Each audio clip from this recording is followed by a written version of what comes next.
عمومی طور پہ ہوتا یہ ہے کہ لوگ کہتے ہیں جان ہے تو جہان ہے. جان اور جہان کا فلسفہ ہم بچپن سے سنتے آئے ہیں. لوگ کہتے ہیں جائیداد چھوڑ دو، فلاں چھوڑ دو، فلاں چھوڑ دو، نظریات پر بھی کمپرومائز کر لیتے ہیں. جب جان نہیں ہے تو پھر باقی کیا؟ جان ہے تو جہان ہے. اس فلسفے کو حسین ابن علی نے بدل کے رکھ دیا کہ جان ہے تو جہان ہے. حسین نے بتایا جان نہیں ہے پھر بھی پوری کائنات تیری ہے.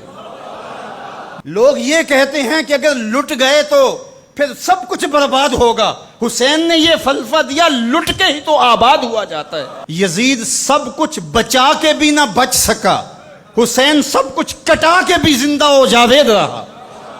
یہ فلسفہ دیا سب کچھ کٹ جائے، سر نیزے کی نوک پہ بھی چڑھ جائے، خاندان کی لاشیں بکھری پڑی ہوں اور گھوڑوں کی ٹاپوں تلے روندی جائیں، کفن بھی کھینچ لیے جائیں، خیموں کو بھی آگ لگا دی جائے، لیکن سر شہیداں پھر بھی نیزوں پہ بلند ہی رہے گا، اونچا ہی رہے گا. یہ فلسفہ حسین ابن علی نے دیا. یہ سر جھکنے کے لیے نہیں ہے، یہ سر اوپر بلند ہونے کے لیے. اور میں ایک بات کہا کرتا ہوں، لوگ سر بچانے کے لیے ہاتھ دے دیتے ہیں، ظالم کے ہاتھوں میں ہاتھ دے دیتے ہیں کہ سر بچ جائے. حسین نے ہاتھ بچانے کے لیے سر دے دیا.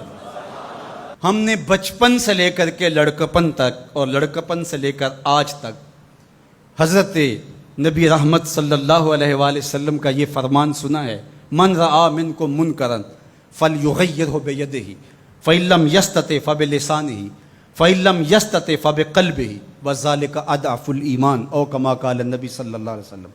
تم میں سے اگر کوئی برائی کو دیکھے تو وہ ہاتھ سے روکے، ہاتھ سے نہیں روک سکتا تو زبان سے روکے، اور زبان سے بھی نہیں روک سکتا تو کم از کم دل سے برا جانے. اور یہ سب سے کمزور ترین ایمان کا مرتبہ تھا. جو لوگ کہتے ہیں امام حسین کربلا میں کیوں گئے، میں انہیں کہتا ہوں امام حسین حضور کی گود کے پالے ہوئے تھے، کمزور ایمان والے نہیں تھے کہ دل میں ہی کڑتے رہتے اور ظلم کو اور جبر کو اور زیادتی کو اور ناانصافی کو ہاتھ اور زبان سے نہ روکتے. حضرت امام حسین کے خطبے دیکھ لیجئے، قدم قدم پہ خطبے دیے. محمد بن حنفیہ کے نام جو آپ نے وصیت نامہ لکھا تھا، آپ نے فرمایا انی لم اخرج عاشرا ولا بطرا ولا مفسدا ولا ظالما. میں سیر سپاٹے کے لیے نہیں جا رہا اور نہ ہی میں اپنی کسی خواہش کی تکمیل کے لیے جا رہا ہوں. میرے اہداف میں، میری خواہشات کے کسی گوشے میں یہ موجود نہیں ہے کہ میں تخت و تاج حاصل کر لوں گا. انما خرجت لطلب الاصلاح فی امت جدی. میں اپنے دادا کی امت کی اصلاح کے لیے جا رہا ہوں. ارید ان آمر بالمعروف وانہی عن المنکر. میں امر بالمعروف اور نہی عن المنکر کے جذبوں سے مالا مال ہو کے میں اس سفر کو اختیار کر رہا ہوں. جب شریعت کا مذاق اڑایا جا رہا ہے، شریعت کی شکل بدلی جا رہی ہے، خلافت کا رشتہ قرآن سے ٹوٹ گیا ہے اور ایک نئی صورت دین کو دی جا رہی ہے، اور جو اس سانچے میں ڈھل کے دین نکلے گا وہ محمد عربی کا دین نہیں ہوگا جو طائف کے بازاروں سے لے کے مکے کی گلیوں تک، احد سے لے کر غزوہ حنین تک حضور نے خود اور اپنے اصحاب کو تکلیف میں ڈال کے جو دین دیا، جو امت تشکیل دی. یزید اس سارے نظم کو بدل رہا ہے، تو کیا نبی کا نواسا جس کو حضور نے گود میں پالا ہو وہ خاموش ہو کے بیٹھ جائے؟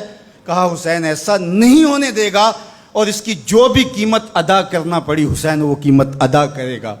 اور پھر اس کی قیمت چھوٹی نہیں تھی جو ادا کرنا پڑی. اگر حضرت امام حسین رضی اللہ تعالیٰ عنہ اس وقت کربلا کے تپتے ہوئے ریگزار میں اس میدان حق و باطل میں اپنی قربانی پیش کر کے جبر کا راستہ نہ روکتے تو یہ بات اچھی طرح سے ذہن نشین کر لیجئے، اسلام کی یہ شکل جو آپ کو دکھائی دے رہی ہے یہ موجود ہی نہ ہوتی.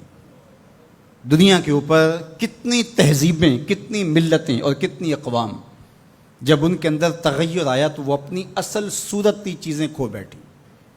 دنیا کے اوپر کتنے مذاہب، یہودیت کی شکل دیکھ لیجئے، کیا یہ وہی صورت ہے جو حضرت موسیٰ لے کر آئے؟ عیسائیت کی شکل دیکھ لیجئے، کیا یہ وہی صورت ہے جو حضرت عیسیٰ لے کر کے آئے؟ ابھی کچھ دن ہی نہیں گزرے تھے تو حواریوں کے بعد جو ہوا اور جس طرح سے دین عیسیٰ کا حلیہ بگاڑ کے رکھ دیا گیا، جس طرح موسوی دین کی شکل تبدیل کر کے رکھ دی گئی، تو کیا دین محمدی کی شکل باقی رہ جاتی؟ جب یوں دین کی صورت اور شکل کو بدلنے والے میدان میں آپ موجود ہوئے تھے، لیکن باقی ادیان، باقی تہذیبیں، باقی ملل، باقی قومیں، ان کی شکل اس لیے تبدیل ہو گئی کہ اس شکل کو بچانے والا کوئی حسین وہاں نہیں تھا، اور یہاں اس دین کی اصل صورت اور شکل اس لیے موجود رہی کہ اس دین کو بچانے والا حسین ابن علی موجود تھا۔ مسٹر گوکھلے نے کہا تھا کہ اگر حسین ابن علی رضی اللہ تعالی عنہ نہ کھڑے ہوتے تو اسلام یا تو مٹ ہی جاتا، اور اگر موجود رہتا تو اس کی وہ شکل نہ ہوتی جو محمد بن عبداللہ لے کر آئے تھے، اس کی شکل وہ ہوتی جو یزید پیش کر کے جاتا۔ لیکن حسین ابن علی کی قربانی، ان کی نہضت کی وجہ سے، ان کے قیام کی وجہ سے، ان کے کھڑا ہو جانے کی وجہ سے 14 صدیاں گزرنے کے بعد آج بھی وہی اسلام ہے جو آمنہ کا لال دے کے گیا تھا۔ یہ حسین ابن علی کا کام ہے جو حسین نے کیا۔ اس لیے حضور نے ناز کیا حسین پر، کہا کہ حسین منی و انا من حسین، حسین مجھ سے ہے اور میں حسین سے ہوں۔ یہ مجھ سے ہے کہ میری بیٹی کا بیٹا ہے، میری نسل ہے، میرا نسب ہے، میں حسین سے ہوں، قیامت تک میرے دین کا جھنڈا جھولتا رہے گا، تو اس کی بنیادوں میں لہو حسین ابن علی کا۔ حضرت امام حسین رضی اللہ تعالی عنہ نے ایک بات کہی تھی جب بیعت کا آپ سے مطالبہ کیا گیا، تو آپ نے یہ نہیں کہا کہ میں یزید کی بیعت نہیں کرتا، بلکہ آپ کا جملہ تاریخ ساز ہے، بڑے لوگوں کا کلام بھی بڑا ہوتا ہے اور حکمت کے نور سے بھرا ہوا ہوتا ہے، قیامت تک ایک نسب العین دینا تھا۔ یہ نہیں کہا کہ حسین ابن علی یزید کی بیعت نہیں کرے گا، بلکہ کہا مثلی لا یبایع مثلہ، میرے جیسا اس جیسے کی بیعت کیسے کر سکتا ہے؟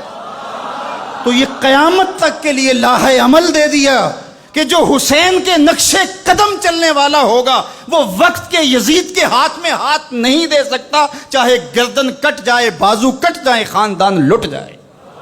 یہ حسین ابن علی کا پیغام ہے۔